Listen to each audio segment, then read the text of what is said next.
everyone. It's Erica Johnson again, talking to you about clinical trials. I have a video for you to look at that talks about careers in clinical research, and so I wanted to take the opportunity to talk to you just what is clinical research. I got some questions about that. So this is a very, very, very general discussion. There's a lot of details, but I'm just going to give you a very basic overview. So basically, drugs that we use, Motrin, ibuprofen, cough syrups that we use, can't think of any right now, even though I have a sore throat. Um, but all the medicines that we buy in the pharmacy or that are prescribed have to go through an approval process. And what the FDA uses to approve is to actually look at data from that drug being used in humans and how effective it is. And side effects. You know, the commercials that you see for drugs, and it has like 23 seconds of all of the possible side effects. Well, that all comes from clinical trial. That's clinical trial data. So, companies develop molecules, and that's called the preclinical phase.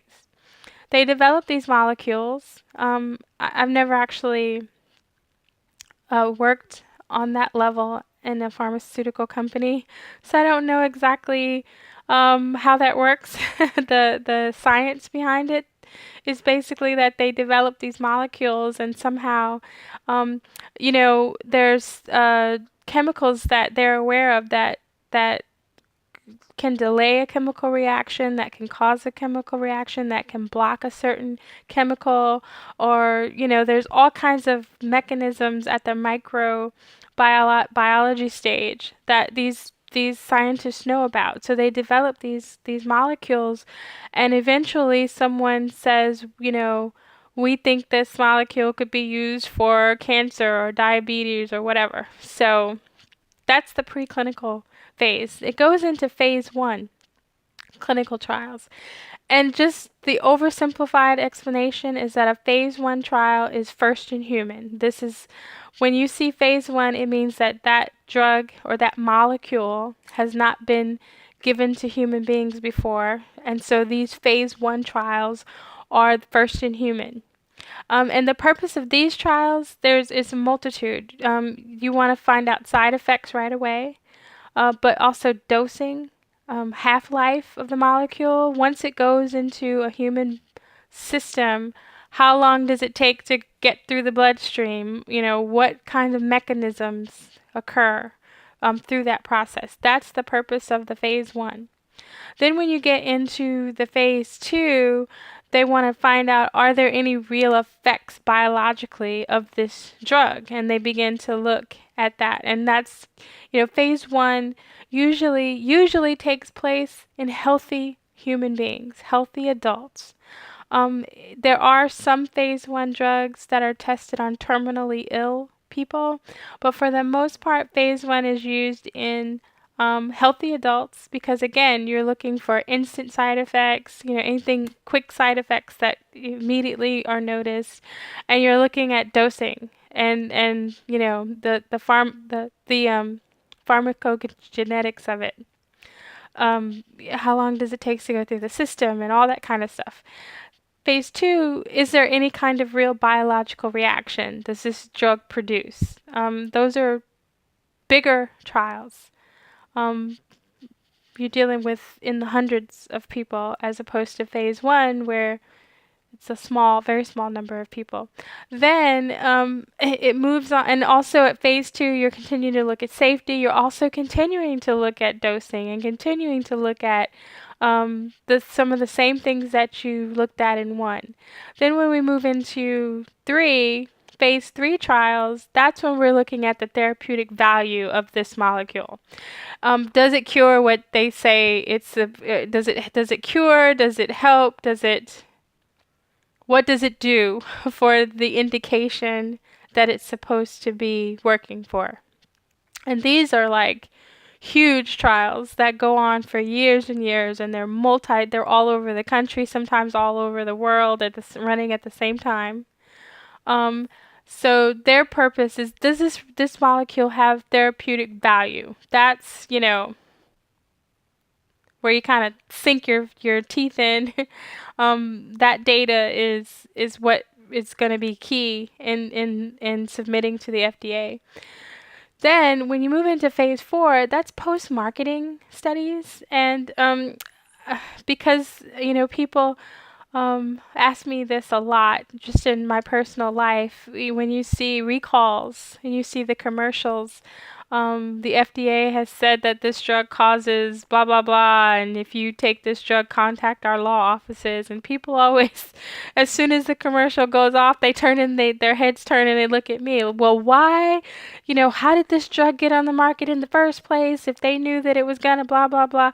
What people don't understand is that, first of all, when a drug is being tested in a clinical trial, it is being very closely watched. It's a certain number of people.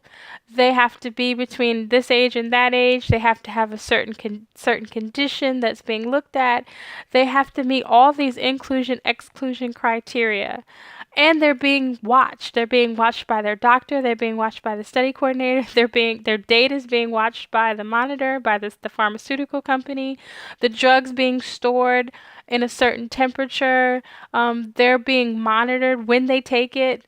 All that is being watched. But when that drug gets approved and it goes out onto the market, now you're talking about people taking the drug who, maybe don't fit the criteria that were put in the protocol. You're talking about people, and we've all done this. You get a antibiotic, the doctor tells you to take it for, 8 days, and you stop at day 4 because you feel better. So you've got people who are non-compliant. They're supposed to put it in the refrigerator, they don't. And nobody's watching that. When you get medicine from your doctor for the flu or for a flare up of something, unless you have a chronic disease, you're not coming back, to the next week or 2 weeks later and explaining to your doctor how you stored this drug, when you took it. You're not writing that down. That's what happens in the clinical trial. You're writing all that information down. In real life, that doesn't happen. And so once it gets out into the masses, and now you've got all these variables, sometimes these side effects come up that didn't come up during the clinical trial phase. That's why we have the post-marketing surveillance, which is, another name for it. So, and that's where a lot of times drugs get pulled. So, and then we're talking about time too.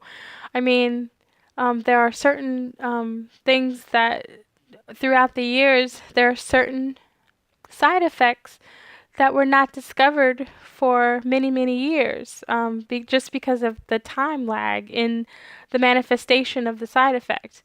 So that's why that happens. I'm sure some of you are kind of like, how did that drug get approved? Well, that's how it gets approved. It goes into phase 4 surveillance, post-marketing, and that's, a lot of times when those kinds of things come to the forefront.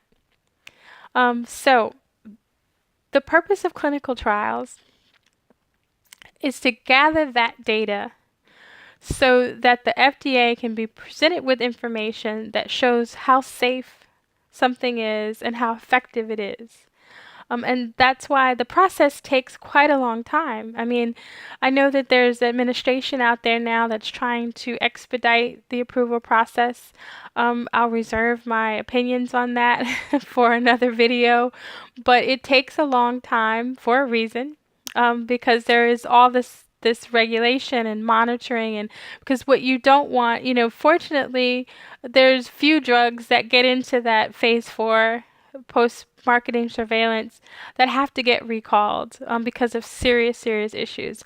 And I believe that has to do with the amount of time that it gets put into the process of gathering data and approving data. In the last decades or so, some of the issues that have come up are the effects on the heart. So the FDA came back and said, for a lot of drugs, we want you to be doing EKGs. We want you to be monitoring people's hearts. We don't want this to, yeah, it works great for diabetes or it works great for, ingrown toenails, but it causes their heart to skip. Or, I'm just making up a false example for you. But so that's why it's a process. There's things that the FDA notes and they say, okay, let's go back and sometimes companies submit and they're told, this is great, this is wonderful, but go back and find out, how does it affect this system? How does it affect? So it's a process, but it's worth it, because this, you don't want to, we certainly don't want drugs out there that are causing more harm than good. So, and there'll always be the need to develop, new molecules to treat different things. We've had certain vaccines and certain antibiotics for, decades and decades. But as you all know, there's different strains of things that come. They mutate. They become resistant to certain bacteria, to certain antibiotics and things like that. So there's always room for advancement. There's also just, as I talked to, that I alluded to in a previous video, just this is another side of compassion in care. Because there are lots of drugs out there that are being tested for people who have exhausted every option, especially in cancer and HIV. So again, if you're considering a career in clinical trials, it gives you an opportunity to be on the cutting edge of medical technology and advancement, but it also gives you an opportunity to be part of the compassion movement, of making the quality of life for people better and attempts to make it better, attempts to prolong life. And if that's something that's important to you, then I encourage you to consider a career in clinical research. So that's just a very, very, very simplistic view, because once you get into the phases and the types of studies, I mean, there's, cross-sectional studies, there's blinded, unblinded, there's just, there's so many little categories, but the overall gist of it is that there's preclinical, phase 1, phase 2, phase 3, and phase 4 trials. So if you have any more questions about what in the world is clinical research, feel free to post them in the comments. Please give a thumbs up if you found this informative. And if there's any topics that you all want me to discuss or you want more information about, please feel free to leave it in the comments. Thanks very much. Have a good day.